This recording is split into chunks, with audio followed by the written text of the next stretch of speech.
Цель нашего приезда: буквально месяц назад образовалась ассоциация реабилитологов Абхазии, и мы по приглашению министра здравоохранения Эдуарда Валерьяновича Будбы приехали, собственно, поделиться опытом в первую очередь. Во вторую очередь наладить рабочие связи между нами, преподавателями высшей школы. Приехала из Московского медицинского университета имени Сеченова заведующие кафедры, несколько человек, академики Российской академии наук, академики Российской академии естественных наук, также заведующие отделениями, чтобы помимо просто передачи информации научной, что очень важно, да, также очень важно наладить связи для дальнейшей практической и непрерывной школы, которая сможет передавать практические знания. Потому что реабилитация – это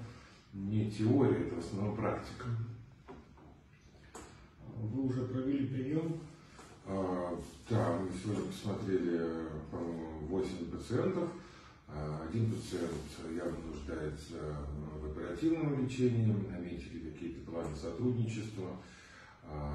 Остальным пациентам были даны рекомендации по дальнейшему восстановлению. Вот здесь вот становится вопрос реабилитации, а кто дальше это будет выполнять. Поэтому мы планируем осенью этого года приехать уже с практической школы, не с теоретической, как сейчас форум, где читаются доклады, а именно практическая передача знаний фактически из рук в руки.